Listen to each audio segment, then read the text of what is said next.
means of escape is seen as not very probative of what was going on when the person was acting, and certainly could be explained in many different ways. And so I don't think anything after the crash is relevant to this determination by the court.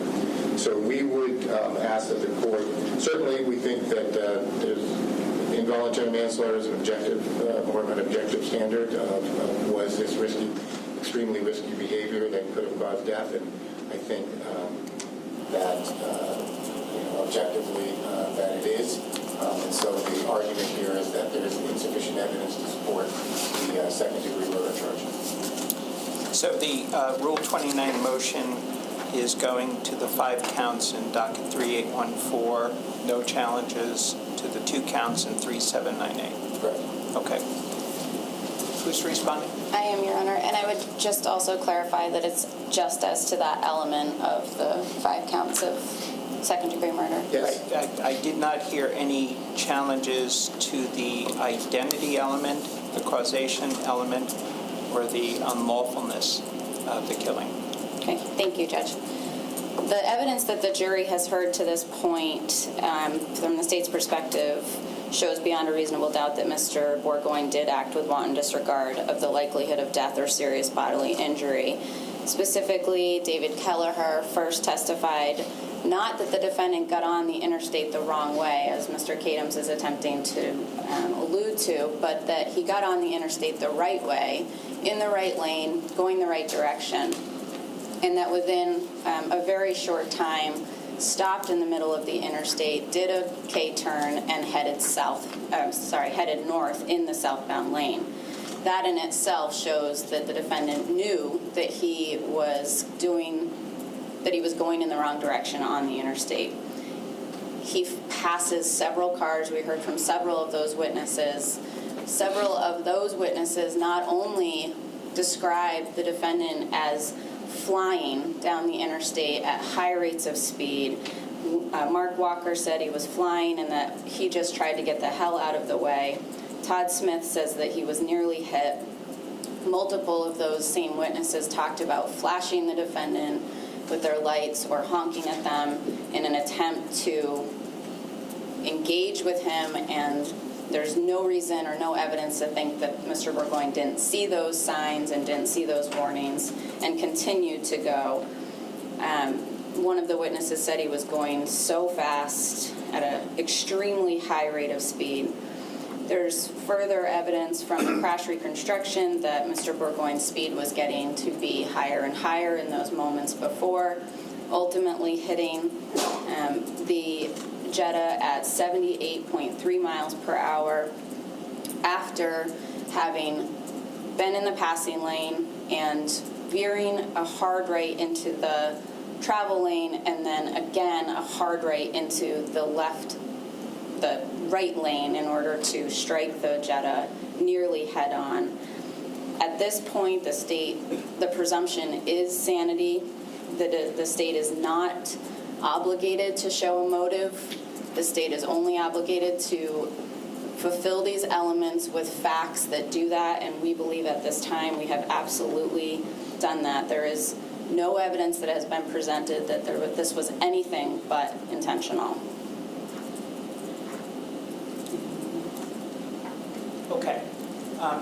So as the parties understand, at this stage of the proceeding, which is simply at the stage where the state has rested its case in chief, the standard is governed under Rule 29. What the court has to do is consider whether the evidence taken in the light most favorable to the state and excluding modifying evidence, whether the state has introduced evidence fairly and reasonably tending to show the defendant's guilty under reasonable doubt. The challenge under this Rule 29 motion by the defense relates only to Docket 3814-1016, and within the 5 counts of second-degree murder, the challenge is focused on the sole element that whether in causing the death of each of these individuals, the defendant acted with wanton disregard of the likelihood that death or great bodily harm would result from his actions. And the court will respectfully find that the state has met its burden with respect to this final element. I don't think I have to go through a long recitation of the evidence. The evidence so far has been largely unchallenged, that for whatever the reasons, and motive is not something the state has to establish ever, the defendant is operating his pickup truck initially in the correct direction, southbound on Interstate 89. For reasons not yet known, he then makes a three-point turn and heads back the wrong way on the interstate, and not only is driving the wrong way of the interstate, but is accelerating speed dangerously while heading in the wrong way on the interstate, passing cars at the same time. The evidence obviously tragically shows that this results in a virtual head-on collision with the Volkswagen Jetta carrying the 5 young individuals who were driving southbound on the interstate. Driving the wrong way at the rates of speed that the defendant was operating, and hitting nearly head-on a vehicle coming in the opposite direction is certainly sufficient to establish a willful and wanton disregard of the likelihood that death or great bodily harm would result from his actions. So the court will respectfully deny the Rule 29 motion for judgment of acquittal at this time. Thank you, Judge.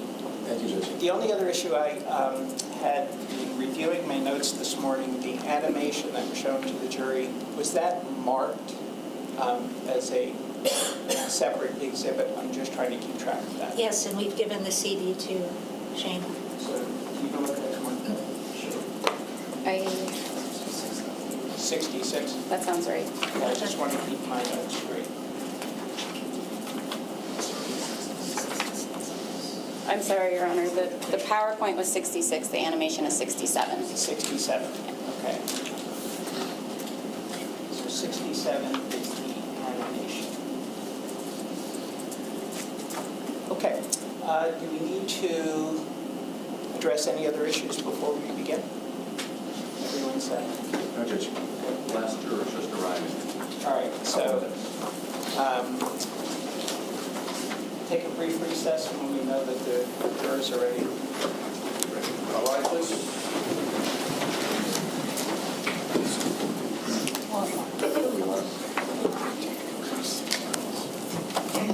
Okay, please be seated. Good morning, everyone. So I just want to check in to make sure, see whether any of you have learned anything new about the case or become aware of any information that you weren't aware of at the time we selected you as jurors, but that you now recall that could influence you in this case, or if there's any reason that you cannot be fair and impartial in this case. Counsel satisfied? Yes, Judge. Thank you. Okay, so defense can proceed. Thank you, Judge. Call on Neela Lawrence.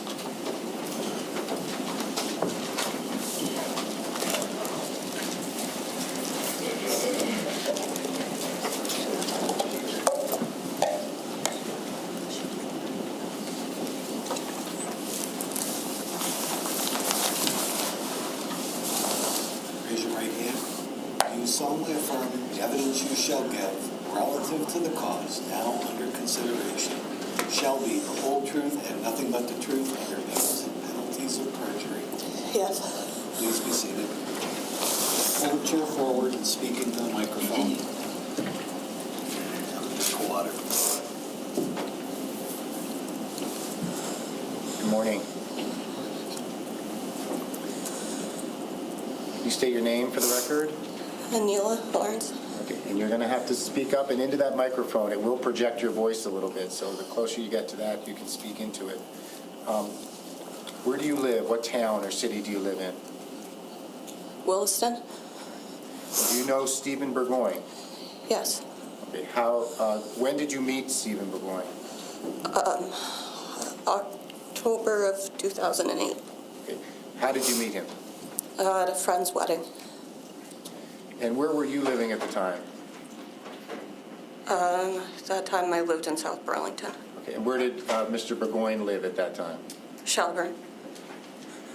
Did you, after meeting him back then at the friend's wedding, did you and him start a relationship? A couple weeks later, we And- met again. Okay, did either of you have children at that point? No. Did you, I'm going to jump ahead and then go back. Did you at some point become pregnant with Stephen Burgoyne's child?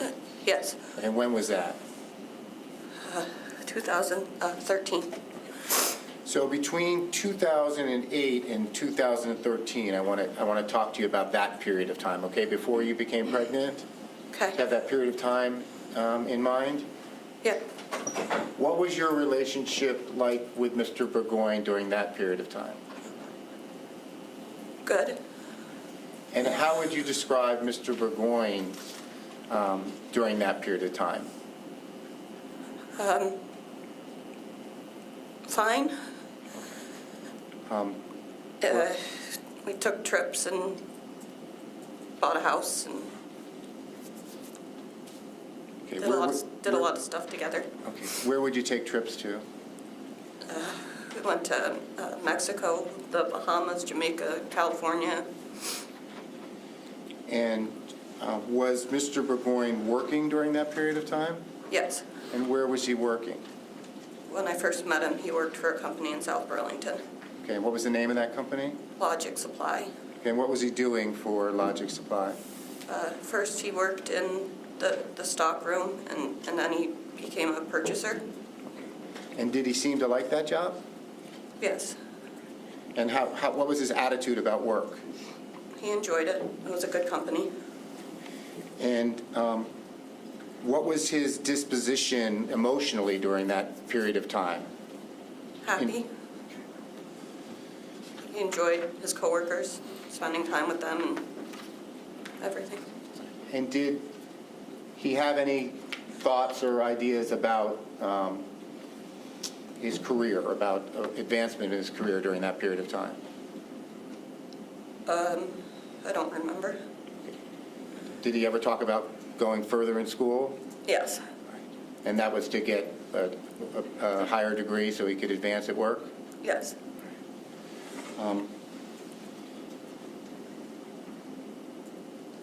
And you said, I think you said you bought a home together? Yes. And when was that? 2010. And where was that? In Williston. All right. And was it a home or a? Yes. Okay. Where was it in Williston? Madison Drive. And at some point, you became pregnant? Yes. And do you remember when you told Mr. Burgoyne that you were pregnant with his child? June 3rd, 2013. Okay.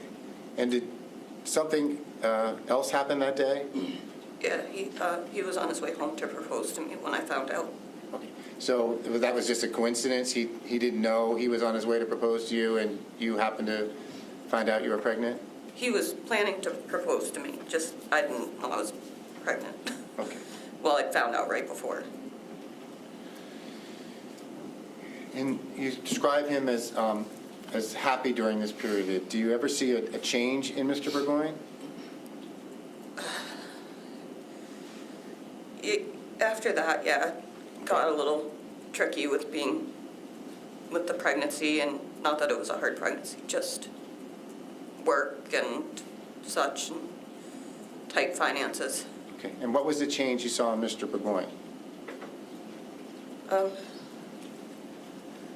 would just get really frustrated about all the finances and stuff and get angry about it. And how about his job? How did he do at his job after you became pregnant? At that time, he was working at a Toyota.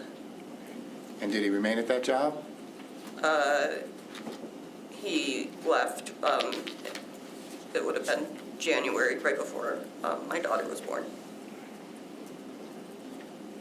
And he had left the Logic Supply job prior to that? Yes. And so after he left the Toyota job prior to you giving birth to your daughter, did he get another job? He stayed to take care of our daughter after I went back to work. Could counsel approach for a minute?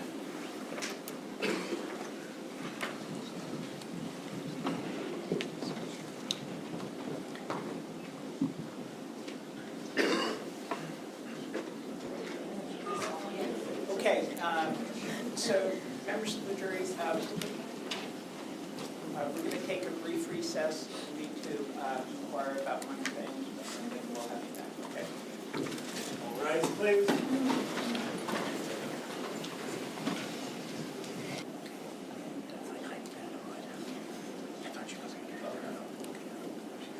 Okay, so counsel.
All right, please.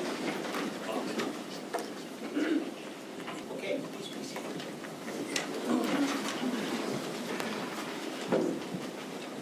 Let's continue. Thank you, Judge. Good morning again, Ms. Lawrence. So I think we left off, I was talking to you about Stephen leaving the job at Toyota, and then he said he didn't get a job after that, but he was home with your daughter. Yes.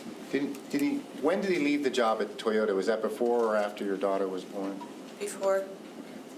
And then, did you notice any change in Stephen after your daughter was born? I don't really remember much. Do you remember giving a statement to Ms. Kiley about a month after, in November of 2016, about your relationship with Mr. Burgoyne? Yes. Would reviewing what you said back then potentially refresh your recollection about whether or not Stephen changed after the baby was born? Sure. I'll show you what's marked as Defendant's Exhibit D for identification. Tell me if you recognize what this is. The conversation I had with her. And if you could look at the bottom of page 5 here, just read that to yourself and tell me if it refreshes your recollection about whether or not Stephen changed after the birth of your daughter.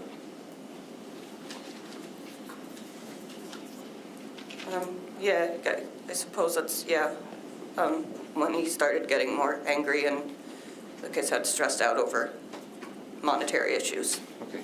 And how about his mood? Fluctuated, Would he have mood swings?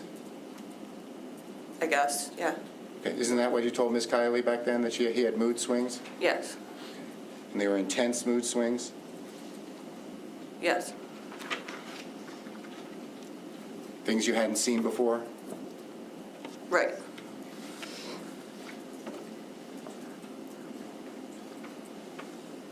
And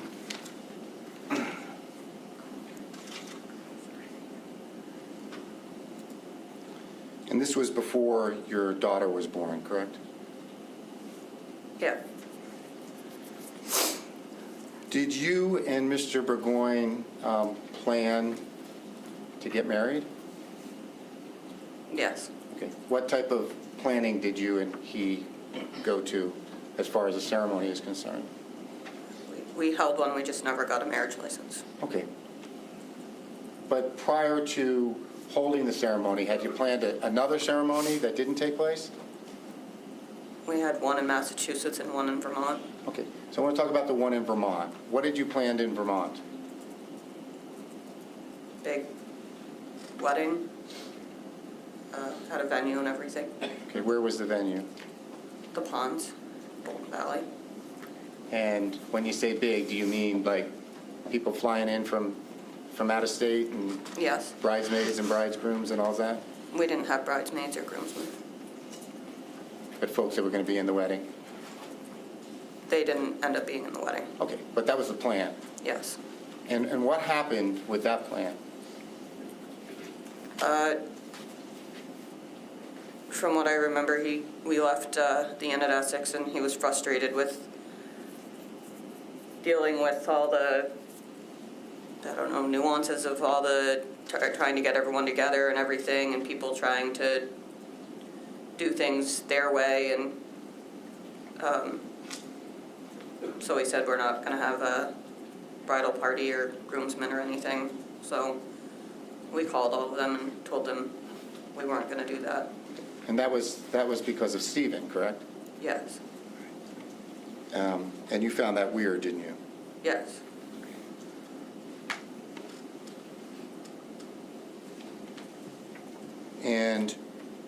But eventually you went down and had a small ceremony in Massachusetts? It was before the one in Vermont. Okay, before the one in Vermont, okay. And was Mr. Burgoyne drinking alcohol during that period of time? No. Had he stopped drinking alcohol? Yes. When did he stop drinking alcohol? July 27, 2013. Okay, why do you remember that date? It's my birthday. And did he use other substances? Marijuana. How much marijuana would he smoke? I don't know. I don't understand that type of stuff. Okay. But was it a lot or a little or? I don't know what a lot or a little would necessarily be.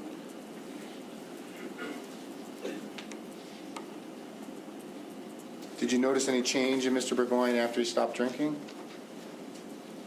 He's pretty proud of himself for stopping.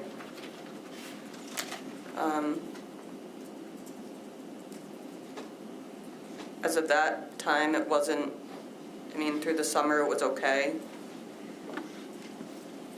And towards the fall, I noticed more of the mood swings. Okay. And what did you notice about the mood swings? Just getting angry at little things that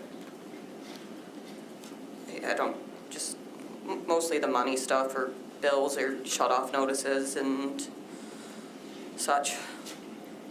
And when you say mood swings, would it swing back then? In other words, he would be angry and upset, and then what would happen after he was angry and upset? Usually calm down.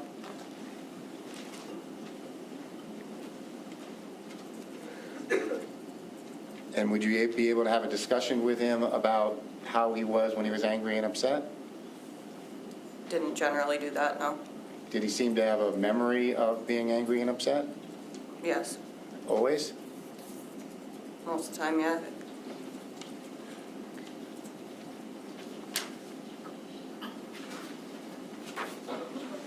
Did you find out at some point that you were having a girl? Yes.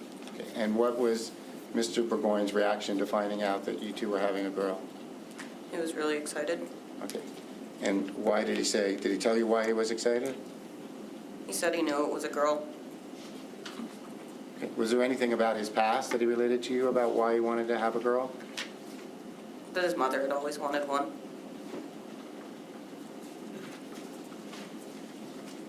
Well, anything else? Do you remember saying anything else? She was the first girl born on that side of the family. Everyone else had boys.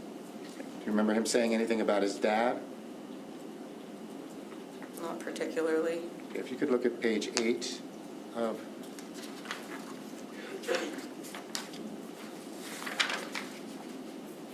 and read kind of the top part to yourself, and let me know if that refreshes your recollection about him saying anything about his dad.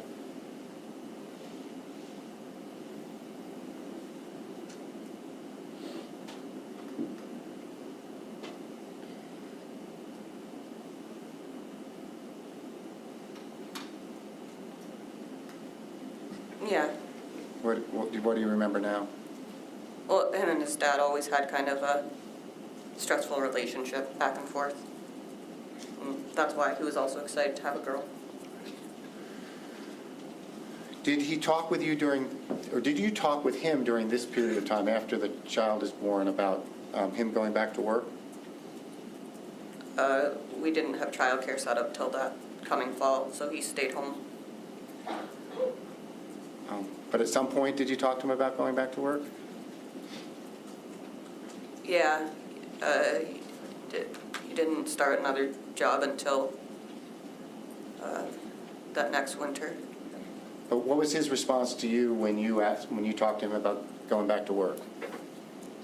He didn't really seem too keen on going back right away. Okay. And did this seem strange to you?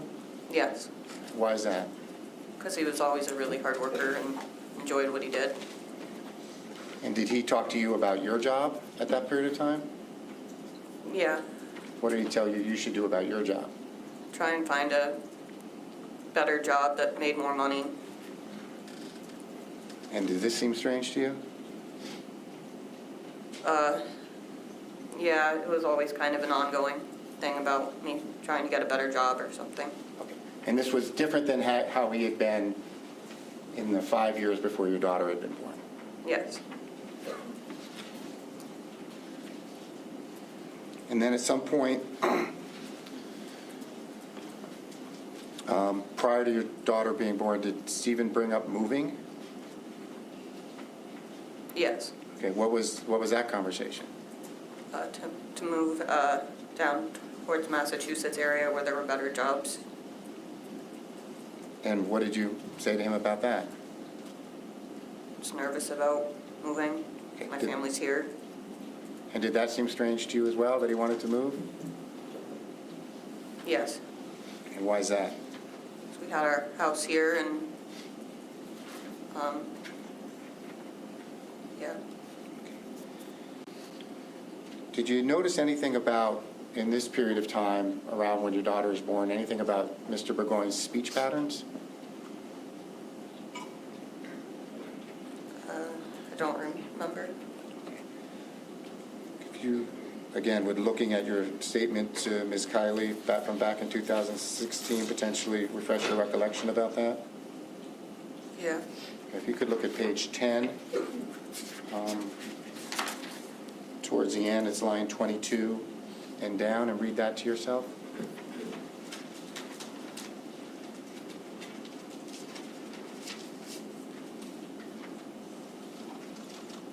Yeah, he talked on the phone a lot. He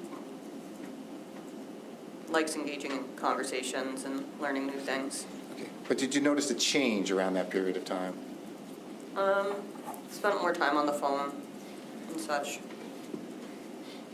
And did you notice him, changing from one subject to the other, or flip-flopping in the way he talked?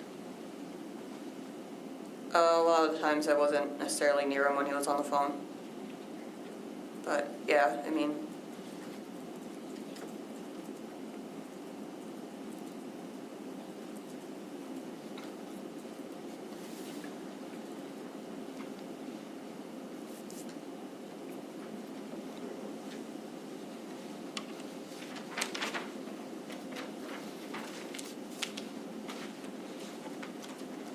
So was any of this raising concerns for you?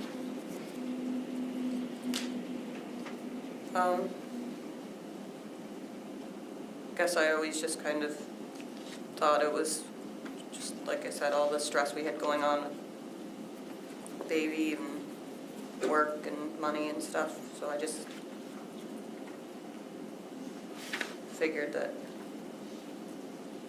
that's kind of what was triggering it. So was any of this, red flags to you about Stephen?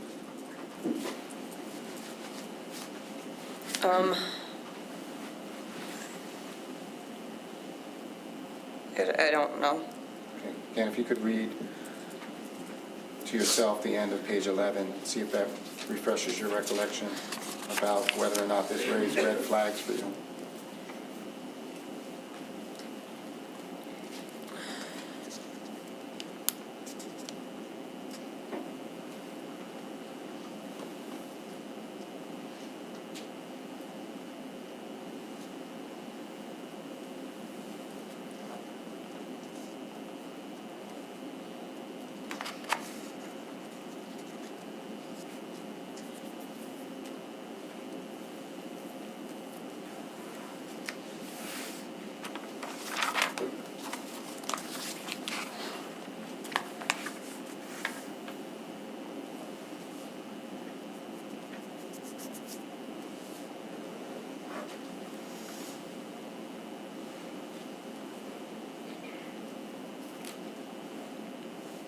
Just let me know when you're done. Yeah, I'm done. Okay. So, do you remember any of this raising red flags for you? Yeah, What raised red flags? just the mood swings and said things that he didn't necessarily ever say before and started saying towards me, or things that he'd comment on. And did Stephen Burgoyne ever go to a doctor about any of this? We both saw the same doctor at the time. But was Stephen going to the doctor because of the mood swings and the anger? No, he just in general wasn't feeling well. Stomach issues and stuff.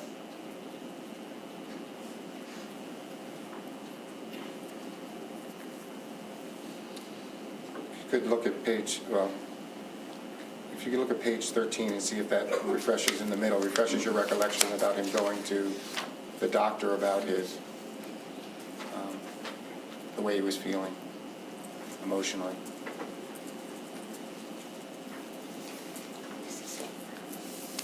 Yeah, he had talked to our doctor about being depressed. And was he prescribed any medication, do you know? She suggested antidepressants, but he didn't want them. Okay. Do you know why Mr. Burgoyne didn't want the antidepressants? At the time, he just didn't want to take any prescription medication like that. Do you know why? He had seen, he's lost friends and stuff to drug overdoses and such, and did not want to ever be addicted to anything like that.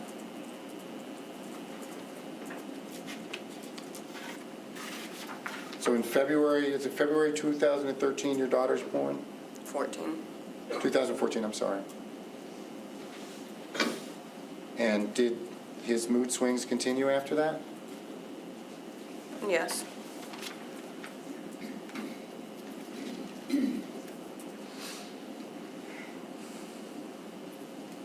Did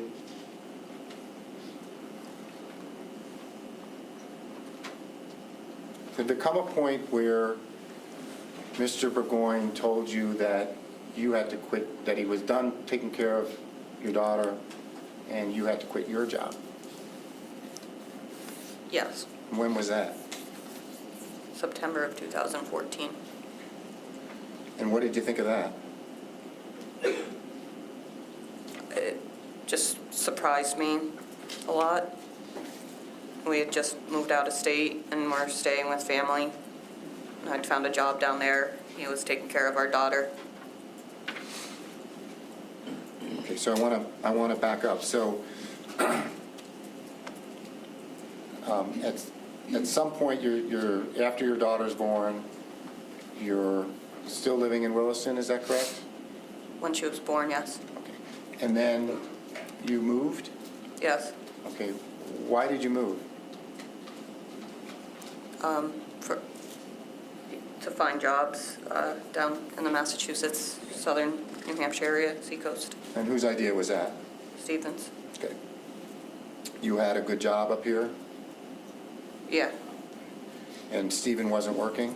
correct. And Stephen just came up with this idea to pick up and move? Yeah, we had discussions about it, but yeah, he packed up the whole house and we left. And did you think that was weird? Yes. And what did you do with the condo here in Williston? It was rented. And where did you go when you left? We stayed between Massachusetts and Maine. And then it's during, how long were you down in Massachusetts and Maine before returning to Vermont? Part of July, August. I returned to Vermont in September. And it's down there is when Mr. Burgoyne says, you need to quit your job because I'm not going to take care of our daughter anymore? Yes. And is anything going on with Mr. Burgoyne, emotionally during that period of time? Are the mood swings continuing? Yes, he was trying to go back to school. And how about his energy level? How was his energy level?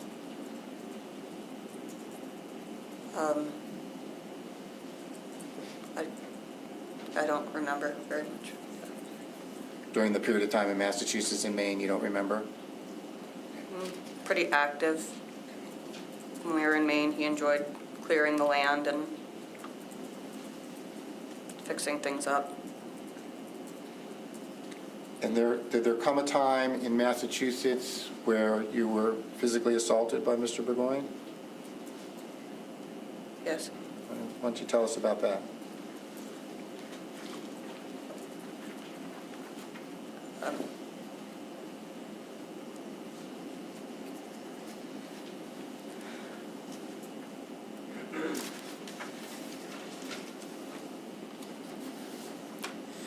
I came home halfway through the workday.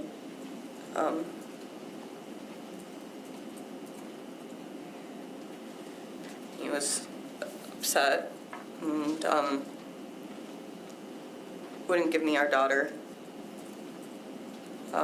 Told me I wasn't welcome at his aunt's house anymore. Grabbed me by the hair, knocked my glasses off. Said I could come back and get her once I had a place to stay.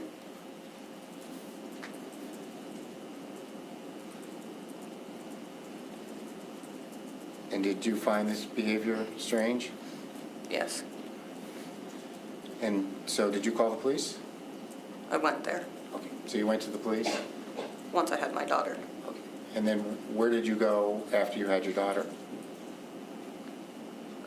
I got her from his family's house and took her and went to the police station. I mean, where did you go? I mean, did you remain in Massachusetts? I came back to Vermont.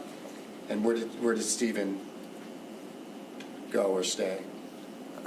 I'm not sure. We weren't really talking.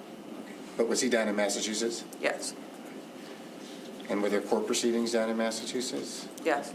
And did Mr. Burgoyne have to do anything because of this incident? He was confined to the state of Massachusetts for a month. Did he have to do any counseling? Yes.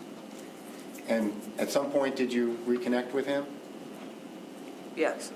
And did at some point you see him again? Yep. How did it come that you saw him again? Drove down there. So would you go down with your daughter? Yes. And how often would you go down with your daughter? Every other week or so. Okay. You go on the weekends? Yes. So at some point, did Mr. Burgoyne move back to the Burlington area?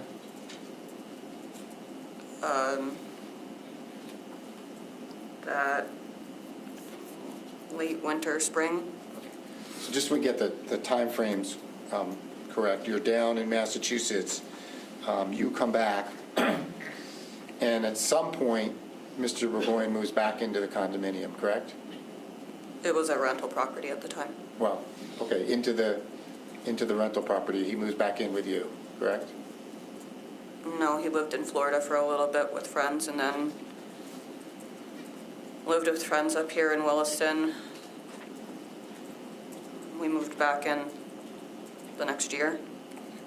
So when is that? I'm just trying to get that point in time. When is it that you two start living together again at the condo in Williston? November 15. 2015, okay. So that period of time between when you're in Massachusetts and him moving back in, I think you've already said he was with friends, he went to Florida, he was kind of bouncing around a little bit? Mm-hmm. And were you seeing him on occasion? Not when he was in Florida. Okay, but when he was around in Vermont? Yeah. Okay, and is he seeing his daughter? Yes. So going back, or talking about the whole general period from 2013 until now, we're 2015 coming into 2016, did you notice any changes in Mr. Burgoyne's energy level? Tended to stay up later at night. What would happen when he was up late at night? Look stuff up online. And where would he be doing that? In the bedroom. And would he be with anybody? I mean, I was sleeping. Would you hear him talking to anybody? I mean, sometimes if he read something out loud. And did you ever see anything with his energy level in the other direction during that 3-year period, 2013 to 2016?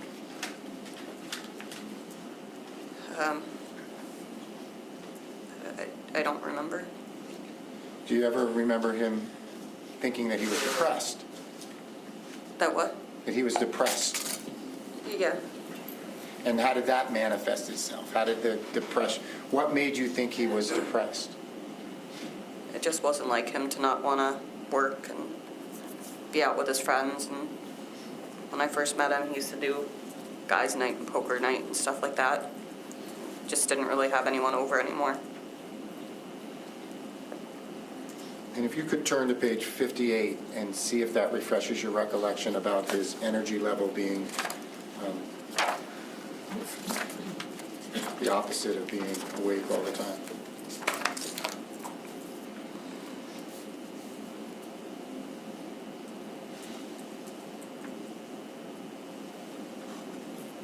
Yeah, he would stay up later at night and then sleep during the day. Okay. Do you remember saying that he wasn't sleeping late because he was staying up late? He was just kind of in bed all day? Yeah. So you'd be doing things with your daughter and he would just stay home and be in bed all day? Yeah. Okay. And was that something that happened quite often between 2013 and 2016?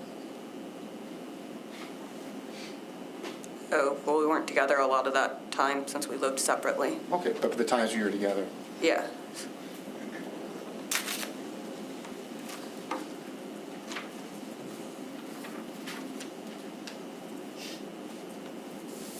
So, and during that, again, that 3-year period, 2013 to 2016, the mood swings continued, correct?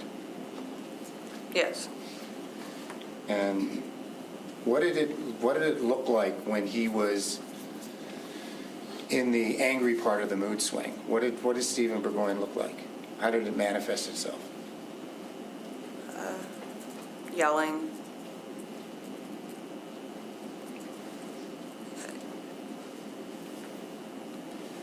Just yelling and getting frustrated. Like I said. Do you remember that sometimes it was like he was hearing things?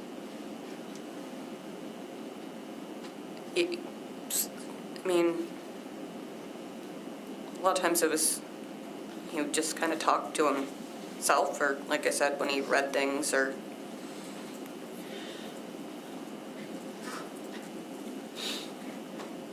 Do you remember his expression was like you were looking at him and he was having his own conversation?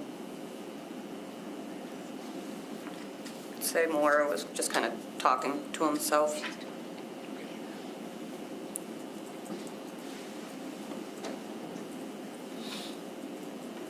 Remember that sometimes after his mood swings or outbursts, that he would appear not to remember what happened during them? Your Honor, I would object at this point. May we just approach? Okay.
Folks, if we could just keep our voices down and just talk very softly.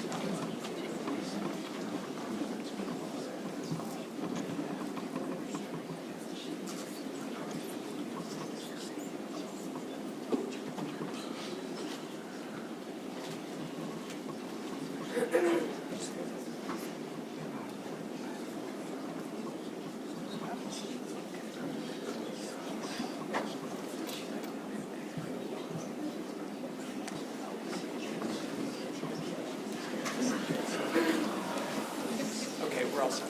Please be seated. So the objection is sustained as speaking. Thank you.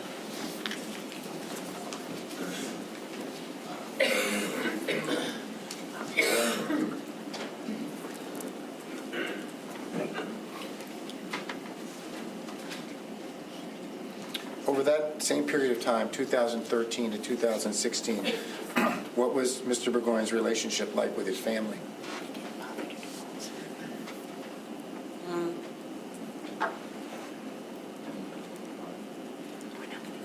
Didn't really talk to his dad that much. How about other members of his family?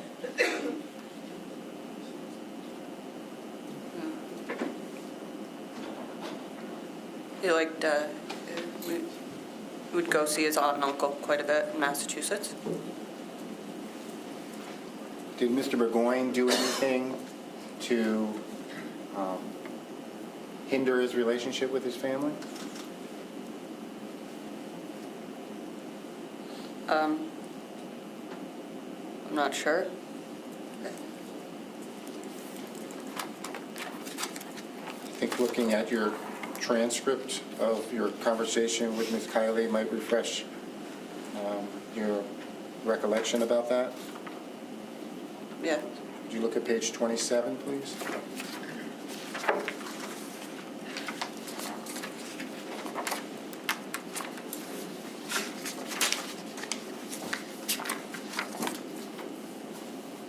Just read that to yourself.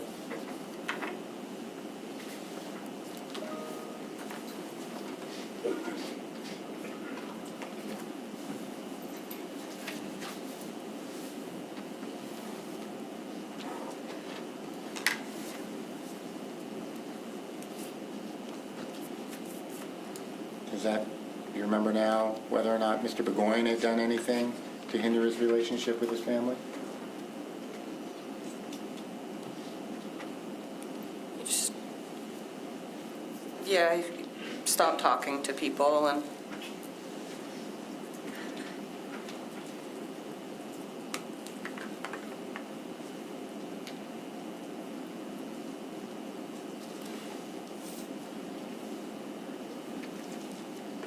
Do you remember saying that he had pushed them all away?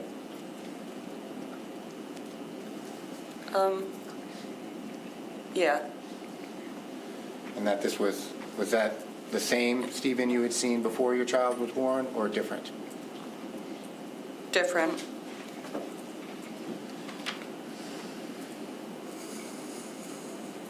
So I think you talked briefly about it, but during that same 3-year period, was Mr. Burgoyne active on his computer and searching things on the internet? Yes, Did he seem to do that quite often? yeah, Okay. Did he have any particular area of interest? history. Did he ever take you on any type of trips associated with what he had been doing on the internet?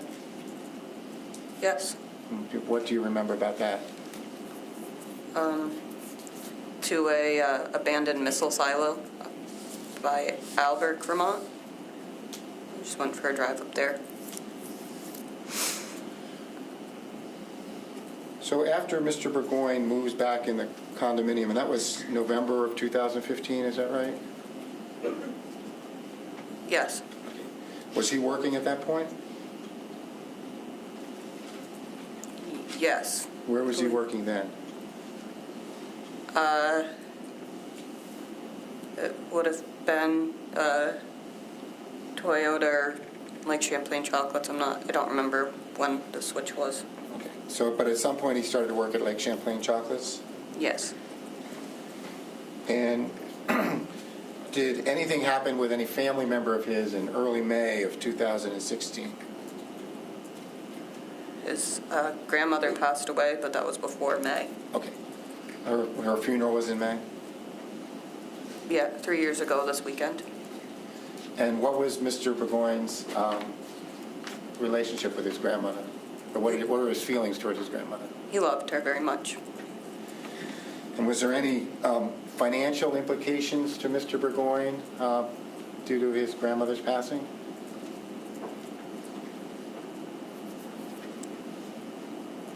Well, they had to sell the house and stuff, but there were other people involved in that.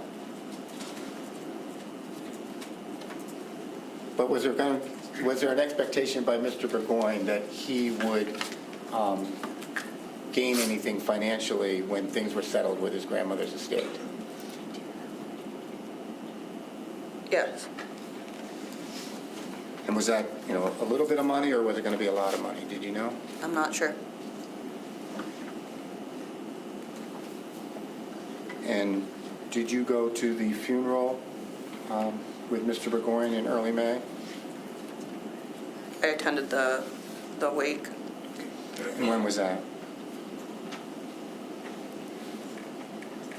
Like I said, about 3 years ago. Exactly. So in May of 2016. Yep. And we haven't specifically talked about January through May of 2016, but did these mood swings with Mr. Burgoyne continue during that period of time? Yeah. Yes. Okay. Did they stay the same from like the year before, or did they get worse? Just depended on the day.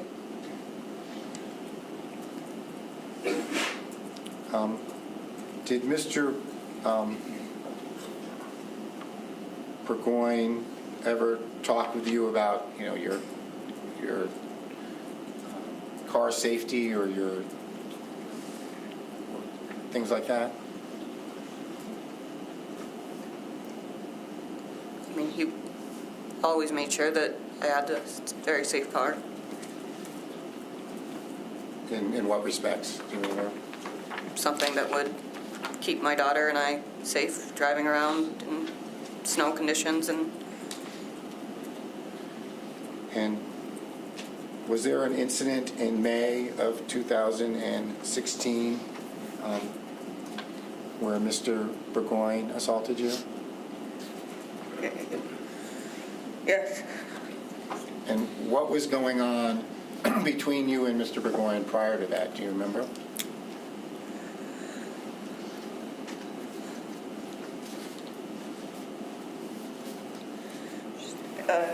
Angry when I got home from work. I'm sorry, he was angry when you got home from work? Yes. What was he angry about? Financial stuff. Okay. Did he accuse you of anything?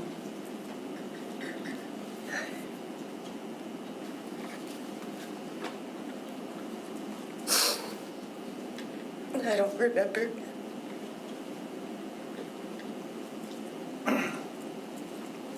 And so after this argument, what did you do?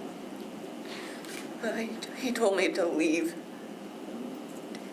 Take our daughter. And so what did you do? I took my daughter to put her in her car seat. And what happened?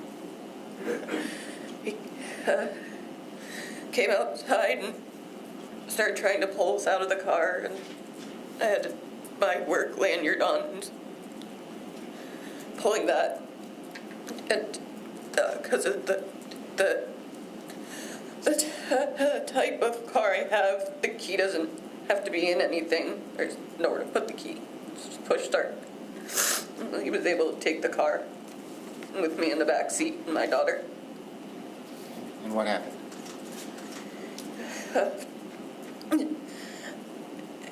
I couldn't even buckle her in her car seat.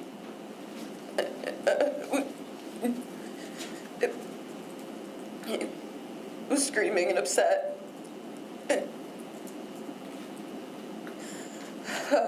about custody stuff and just kept driving, and I don't even remember how long it was. And towards the end, threatened to drive us into a pond. And that's what I just verbally agreed to 50-50 custody so that we could just go home. And then he got in the shower and I took my daughter and I left. So at some point prior to him getting in the shower, did he calm down? Yes. Okay, so you're driving around, he makes this threat towards the end, correct? Yeah. And then you agree about custody, and he calms down and gets in the shower? Yeah. And then what do you do? I left, got my daughter in the car seat, and left. Went to the police station. And after going to the police station, did you also get a restraining order? Yes. And did that restraining order prohibit contact between Mr. Burgoyne and you and your daughter? Yes. And was Mr. Burgoyne also charged in court with that offense? Do you know? Well, never. Yes. Okay. Yes. And he had conditions of release as well from the criminal court that said don't contact you or your daughter, correct? Yes. And so, where did you go? Well, let me ask it this way: did Mr. Burgoyne remain in the condo after that? Yes. And where did you go to live? Family. Okay. Locally, or Yes. and what city or town was that in? Burlington. And did Mr. Burgoyne know where you were during that period of time? I don't know. Okay, so you know where your family lived? In Burlington? He had never been there. That my parents live separately. Did you change your phone number or anything like that? Yes.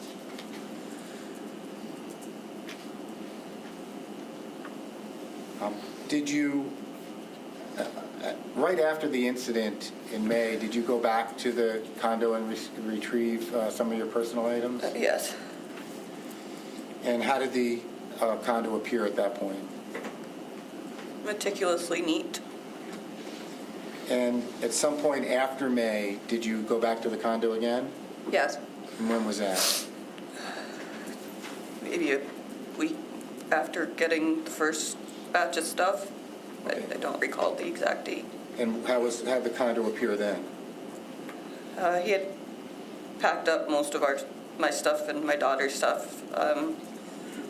Seemed a lot more messy than it had been the time before that I had been there. Okay, how about on, not just messy, how about on cleanliness? Was it clean? I remember the bathtub being a mess, but I can't remember other aspects. How about as far as food in the house or food for there was a cat, I imagine, I understand? How about the food stock at the house when you went back that second time? I didn't really look at the food. The only time I ever knew that there wasn't cat food was after the October accident. You don't remember that there was no food in the fridge? I don't remember. Okay, if you could, again, look at page 48 of your statement.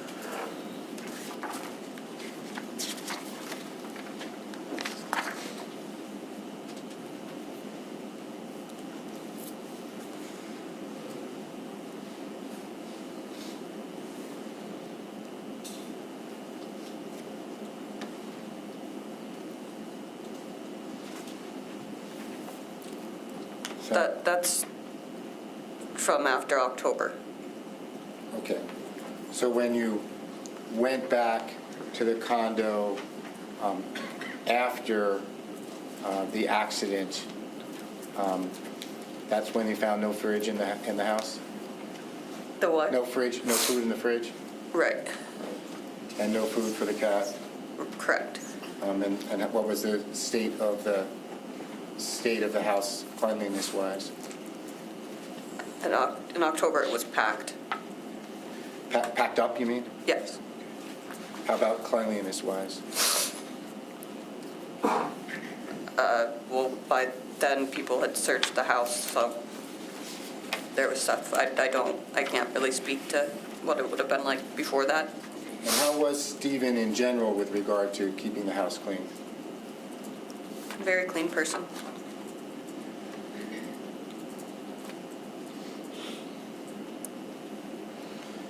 Did you attend a family court hearing in September of 2016 with Mr. Burgoyne? Yes. So from May of 2016 to September of 2016, had Mr. Burgoyne had any contact with your daughter? No.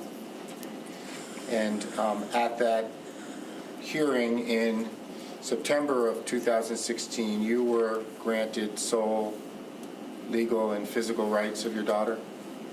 Yes. And Mr. Burgoyne was granted 1 hour of visits on Saturday mornings at gymnastics with your daughter? Correct. And the court said that you shouldn't be there at the visit, correct? Correct. That you should have a friend take her there to avoid contact with Mr. Burgoyne, correct? Yeah. Yes. And do you remember at that hearing, you testifying that you were concerned that his mental stability wasn't there? Correct. Yeah.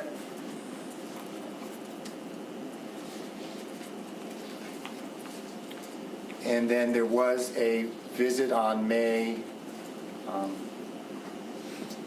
1st, 2016 at gymnastics between Mr. Burgoyne and your daughter?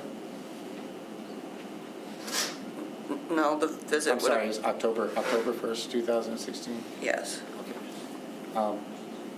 And so tell me about that. Tell me about that visit. I wasn't in there. But did you bring your daughter to the gymnastics? Yeah, my friend brought her in. Okay. but were you in the vehicle? Yeah. You and your friend went together with your daughter to the Yes, gymnastics? yeah. And but your friend brought your daughter into the gymnastics? Yes. And did Mr. Burgoyne show up and have the visit with your daughter? He watched from behind the window. And did he have some time with your daughter? Saw her for a little bit at the very end of gymnastics for a few minutes. And what was your understanding about whether there was any conversation between Mr. Burgoyne and your daughter about the next weekend?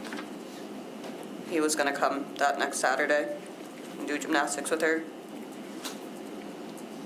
And did your daughter seem excited about that? Yes. And do you understand whether Mr. Burgoyne told your daughter that he would bring anything for her? He's going to bring her chocolates from Lake Champlain Chocolates.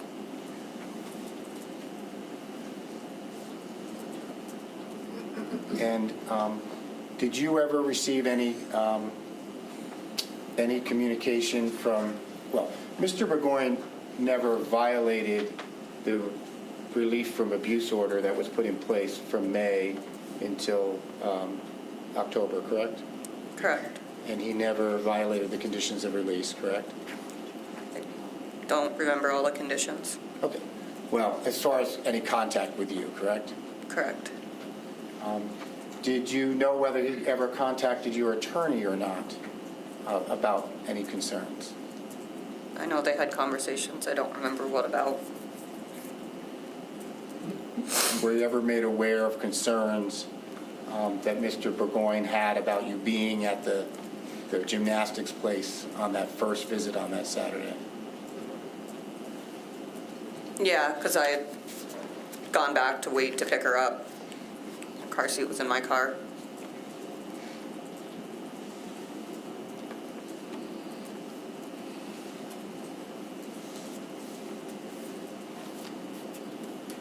I don't have anything else, Your Honor. Thank you. So your choice, we could take the morning recess at this point, or if you want to go right into your cross, you can. As long as Ms. Lawrence is okay to continue, I'd like to continue. I'd like to Right start now. the cross-examination. Okay. If that's okay? Yes? Are you okay with that, Ms. Lawrence?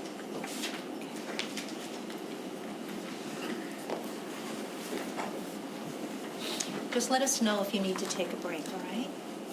Okay.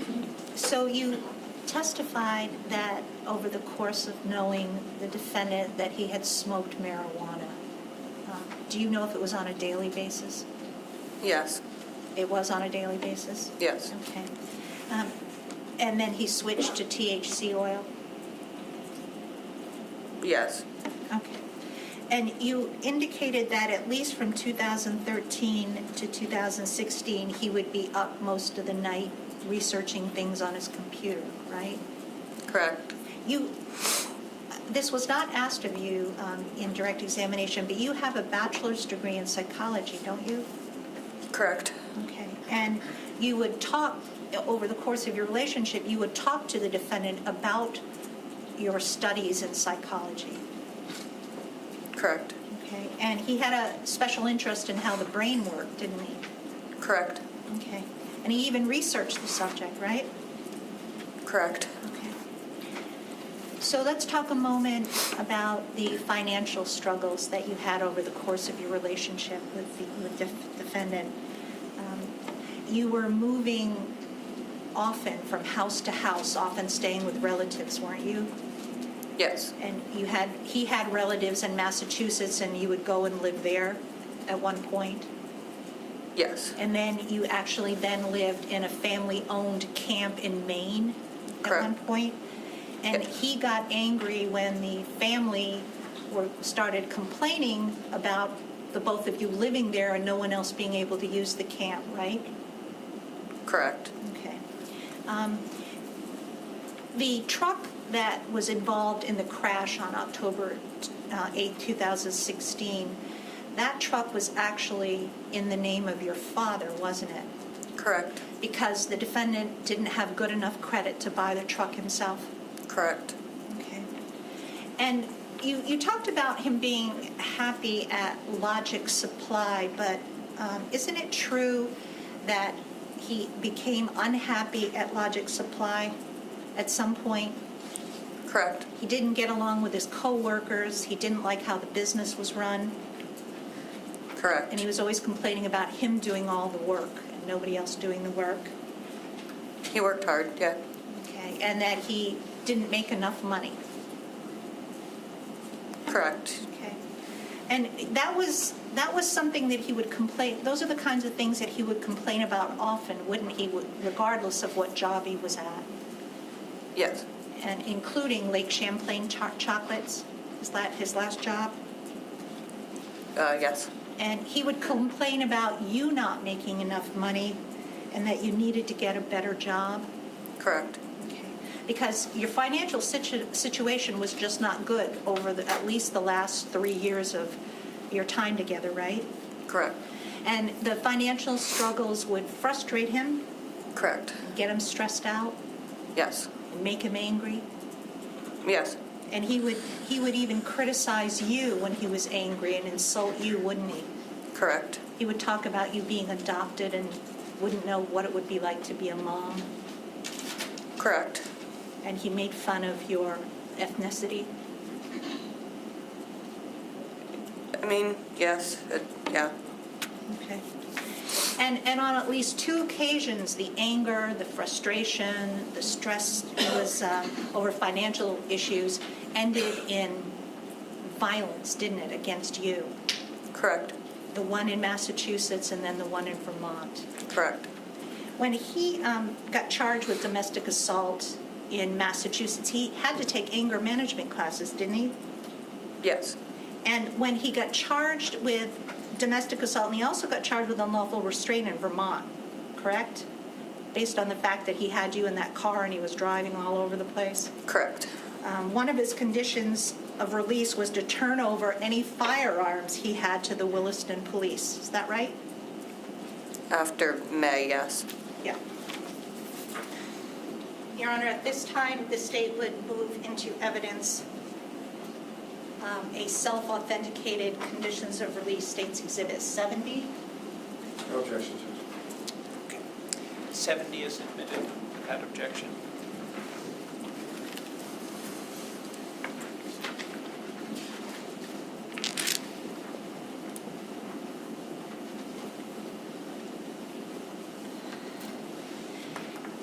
And were you aware that Alan Kosakuk actually took possession of those guns because the defendant couldn't have any firearms in his possession pursuant to the condition of release order? Would have happened after I left. Okay, so you wouldn't know. Okay. Yeah. Okay. Do you know what type of guns Mr. Burgoyne had? An AR-15 and a Glock 9mm. Okay. And you testified earlier that the both of you had purchased a condominium together in Correct. 2010. Yes. Have you sold that condominium? No. Why not? Disagreements over the financial aspect of where the money would be allocated to. Disagreements between who? Myself and Stephen. Okay. So is it, what is it? It's in foreclosure at this point? Yes. And the defendant has refused to say... Objection, Your Honor. So,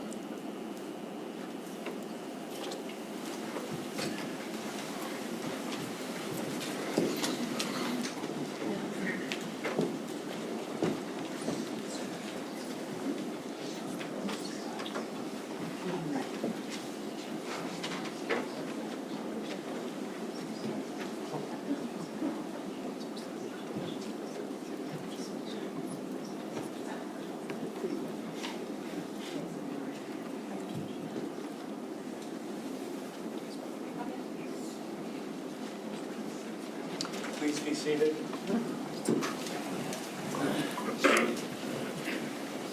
so the objection is sustained on relevance grounds. Okay. So now I just want to talk to you. Are you okay, Ms. Lawrence? Okay. Yes. I'd like to talk to you about your relationship with the defendant. You testified that you had found out you were pregnant on the same day that he had planned to propose to you. Is that right? Correct. Do you remember if you told him first you were pregnant, or he proposed first? He was on his way home to propose, and I found out and called him. He was right around the corner. Okay. How did you know he was on his way home to propose?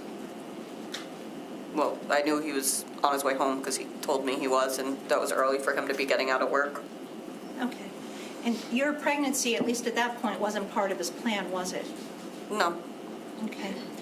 And you testified that your relationship with the defendant was good right up before your daughter was born, and then you noticed a change in him. Do I have that right? Yeah, throughout the pregnancy, it Okay. was kind of up and down. Okay, so, and in fact, when you were 6 months pregnant, he told you he didn't want the baby or you and didn't want to get married. Isn't that right? Correct. Okay, and he told you to leave. Yes. And you took Izzy, your child, and you went to your parents' house? Is that right? Well, when I was pregnant, he told me to leave, but I was pregnant at the time. And I think you testified that a month before Izzy was born, he left his job at Toyota and then he went and got unemployment benefits, right? Yes. And is it your recollection that over the course of this time, over your pregnancy and the baby being born, that he started becoming angrier with everyone? Yes. Okay. And he was under a lot of a stress because of the baby and everything else that was going on? Correct. Okay. And now he had a child to support after your baby was born, so that even made things even more stressful, right? Correct. Okay.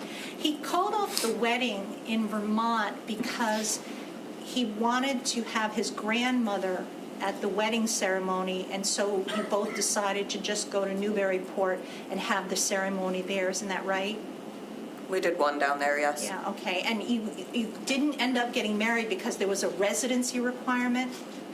I believe you have to be there for 3 days in order to get a marriage license. Okay. And we weren't. I hadn't been Okay. there that long. So, who were you living with in Massachusetts when the first domestic assault took place? We were at his aunt and uncle's. Okay. And you told us that when, on the day of that domestic assault, he was upset or sad. Do you remember what he was upset or sad about? He was trying to register to go to college. I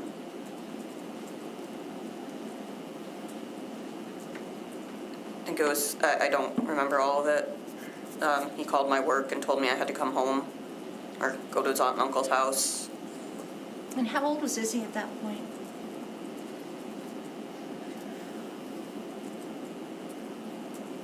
Seven months. Okay, and you said that he pulled your hair. Did he actually pull hair out? Yes. Okay, and did you take that hair from the floor and bring it with you to the police department? Correct. And where was Izzy when this was happening? He was holding her for part of it. Okay. So, Mr. Kadams talked to you a bit about the domestic assault that happened in Vermont. And you had indicated that when you had gotten home, and you had gotten home from daycare around 4:30 or 5, is that correct? Correct. And he was angry. He actually was angry over your financial situation, isn't that correct? Yes. That the utilities were going to get shut off, Yes. and that he didn't make enough money and you didn't make enough money. Correct. And you took Izzy and you went into Izzy's room and locked the door, right? She locked it. Okay. She was old enough to do that at that point. Correct. Okay. And what did he shook the handle and then you opened the door, or Izzy opened the door? Yes. And he continued to yell about your financial struggles after that, right? Correct. And he actually took the heel of his hand and he hit you in the side of your head, Yes. and he pushed you up against the wall, telling Correct. you to leave. Correct. And he used his forearm to hold you against the wall while you were holding Izzy. Isn't that right? Correct. And she started to cry and was scared. Correct. Okay. Then he took all of your stuff out of the bedroom, dumped it into the middle of the area, and told you to get out now. Yes, correct. Okay. And so you grabbed some garbage bags and you put the clothing in the garbage bags? Correct. And while you were doing that, he kept pulling you back by your hair, is that right? Pushing you down? Yes, yeah. Okay. So you told us that you jumped into the car and were trying to put Izzy in her car seat, and the defendant gets into the car and he takes off driving. Correct. Okay. And he goes out Route 2 up towards Essex. Do you remember that? Yes, And then he went back through Williston? Correct. Into Williston Village? correct, And the whole time, he's screaming about finances. Isn't that right? correct, And he was screaming that he's not going to give you your daughter unless it was 50-50 custody. Do you remember that? correct, Okay. And he drives up through Essex, right Correct. corners, back into Williston, then out towards South Burlington. correct. Okay. And was there a pond out there in South Burlington that you went near? Yes, Okay. And was he speeding this whole time that he's driving through all of these different towns? driving erratically. Okay. And that's when you get to where the pond was in South Burlington, that's when he said, when he threatened to drive you all in there, into the pond? Correct, And he said, fine, we can all just go together and we'll all just die in the pond. correct, Okay. And at that point, you said, okay, I'll give you 50-50 custody because you figured that was the only way you were going to get home? correct, Okay. And he started to calm down and you went back to your house? correct. Okay. Mr. Kadams talked about you filing a relief from abuse order petition, and you actually had a hearing on that relief from abuse petition, is that right? Correct, And you told the judge what had happened to you on May 12th correct, when this assault happened? correct, And the defendant actually spoke at that hearing as well, didn't he? correct. But he didn't take responsibility for what he had done on May 12th, did he? No, Do you remember what he told the judge about whether he was going to take responsibility for it? I don't. Okay. If I were to show you a transcript of that RFA hearing, would that help refresh your memory? Yes, please.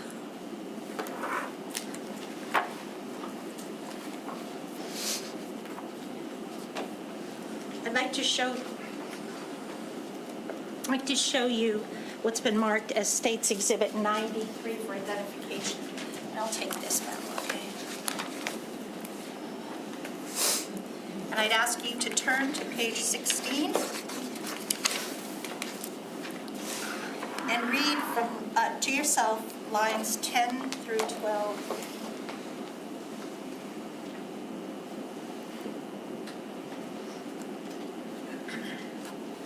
Does that refresh your memory about what he told the judge? Yes, Okay, tell the ladies and gentlemen of the jury what he said. that it was unknowingly done and that he loved his daughter. And he said, if a crime was committed, I did it unknowingly and in good faith, right? Correct, Okay. The court did issue a final order of protection for you, is that right? correct. I'd like to show you State's Exhibit 68. Do you recognize that? Yes, Is that the order of protection? yes, Okay. Your Honor, at this time, it is a self-authenticating document we included in evidence. Any objection? Can we approach this? Sure.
Please be seated.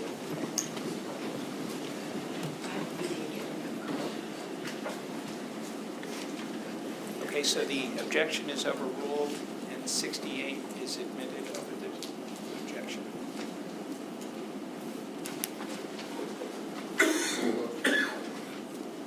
At that point of the relief from abuse order being issued, you weren't married to the defendant, were you?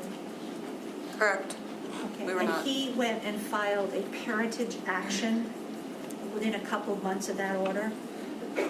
Correct. But he hadn't seen Izzy since May 12th, 2016, until he actually filed the parentage action. Is that right? Correct. If he had asked, would you have allowed him to see Izzy?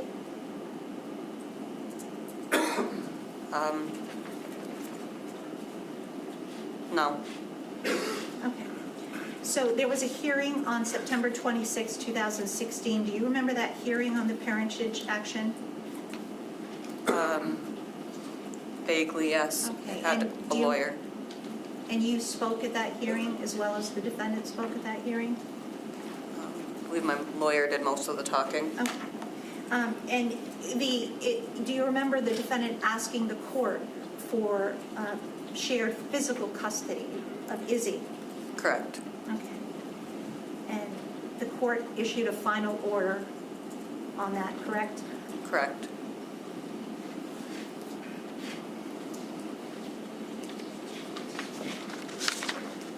I'd like to show you what's been marked as State's Exhibit 69 for identification. Do you recognize that? Yes. Okay. And is that the final order for parentage action? Yes. And Your Honor, at this time, the State would move this 69 into evidence. Any No objection? objection, Judge. 69 is admitted without objection. And as you testified previously, that final order, rather than giving shared physical custody to the defendant, only gave him 1 hour a week supervised visits at the gymnastics place where Izzy did her gymnastics. Correct. Okay. After that hearing, do you remember how the defendant reacted to that final order? He wasn't happy, obviously. Okay. You answered Mr. Kadam's question that in the hearing you indicated that the defendant's mental stability was not there. Was that based on what had happened on May 12, 2016? Correct. Were you aware that on September 26, 2016, the defendant also had another hearing in another courtroom on his criminal charges?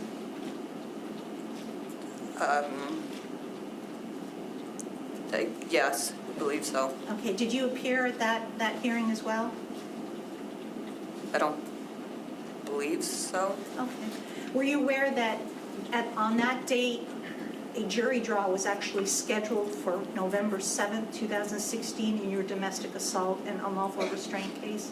Yes. Okay. So I'm almost finished, Ms. Lawrence. I just wanted to talk to you a moment about your observations of the defendant's mental status. You told the jury that you had noticed signs of depression in him over the course of your relationship, most particularly 2013 to 2016, and he went from staying up all night to sleeping all the time. Correct. And he hated his job at that point, right, at least in 2016? With Lake Champlain Chocolates? Yeah, some days were okay, other days. Okay. So was the depression over the course of that 2013 to 2016? Yes. Okay. And in fact, he had spoken to you about committing suicide in 2014, didn't he? Correct. He talked about he wanted to drive off the Winooski Bridge. Correct.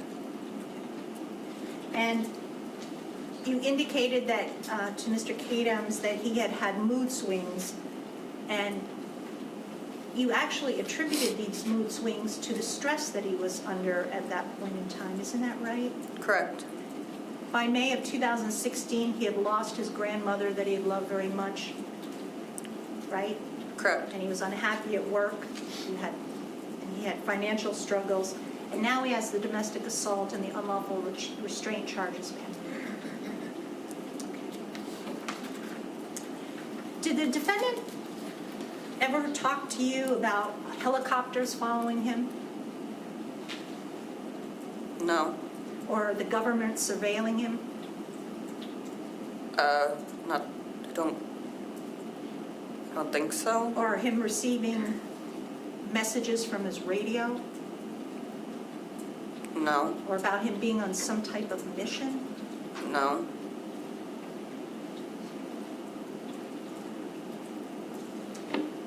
Have you spoken to the defendant about what happened on October 8, 2016? Not really, no. So is it correct that the only thing he's ever really told you about what happened on October 8, 2016, that there were no wrong-way signs on the highway? Correct. Thank you.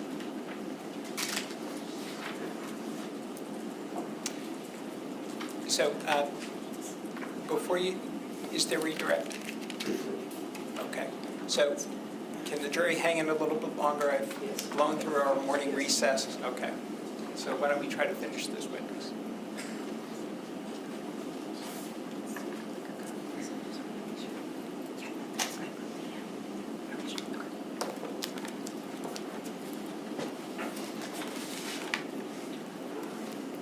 Morning.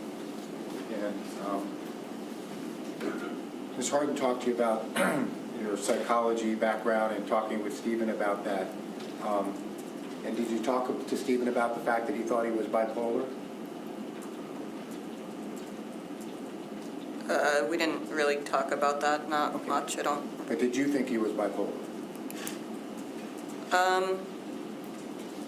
Just with the mood swings and stuff, I mean, I'm not a psychologist by any means.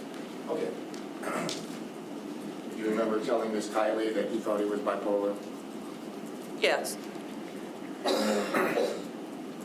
And Ms. Harden talked about the insults that he started lobbing at you with your ethnicity and your adoption. Do you remember that? yes, And that was strange to you, wasn't it? yes, Because that wasn't the Stephen you knew, right? correct, Okay. Before he would defend you and defend people, correct? correct, And now it had completely flipped, and now he was making fun of people. correct. The time of the wedding, that was, Ms. Harden suggested to you that was just because his grandmother couldn't make it. In fact, you thought he was having a complete mental breakdown at that time, correct? Correct, he really wanted his grandmother there and she could not travel up here, so that's why we went down there. Well, it was like he snapped, wasn't it? Yeah, Okay. And he called all the bridesmaids and groomsmen and said he didn't want them in the wedding anymore? correct, And that was all very weird to you, correct? correct, You were too confused to even know what was going on, correct? correct. The order that Ms. Harden, if I may approach, I think it's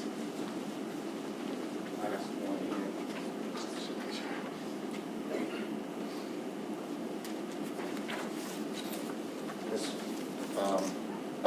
Ms. Harden called it some type of final order with regard to parentage that was issued in the end of September 2016 that gave the 1 hour of visits. You remember that after the hearing? Correct, yes.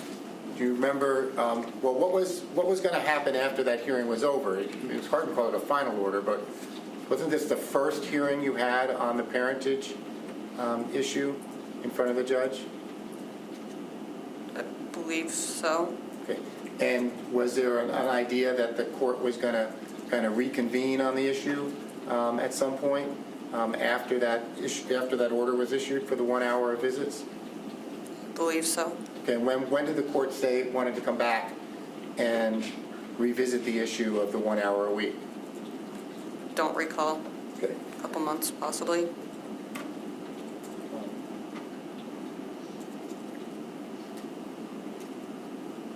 if I showed you a transcript of that hearing, might that refresh your recollection about what the judge said about how long it was before you came back? Sure. I'm showing you what's been marked as Defendant's Exhibit F. Self-authenticating copy of the transcript. If you could just look at the last couple paragraphs and tell me if that refreshes your recollection about when the judge said to come back on the case. Can I have the page, please? The last page.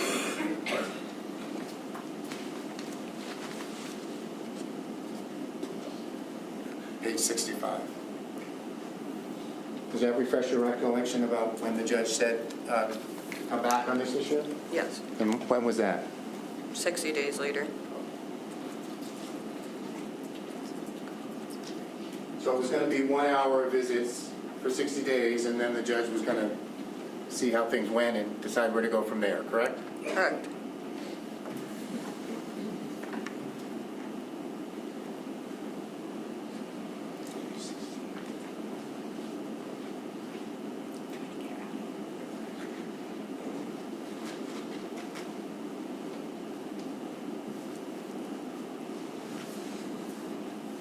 One moment now, I'm almost through.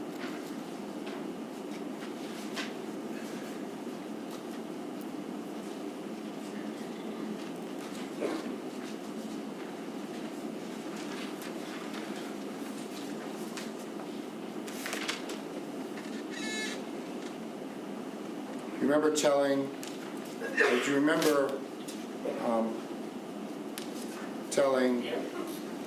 Ms. Kiley that people are saying that Stephen was trying to kill himself, and that's not him at all? Objection for the record, same basis. Sustained. Well, you said that Stephen made a comment to you about driving off the Winooski Bridge. Correct. Did you think that that was something Stephen would really do? I don't know. He just left. He took his cat. That's why he came back that night. Well, do you remember telling Ms. Kiley when people were saying he would kill himself, that's not him at all? Your Honor, same objection, same basis. So, Maybe approach? Yeah.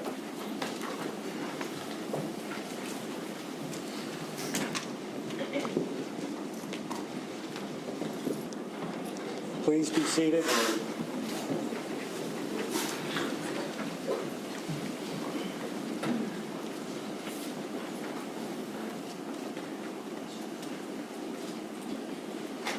So let's just go back a second then. Do you think that it is that Mr. Burgoyne would kill himself?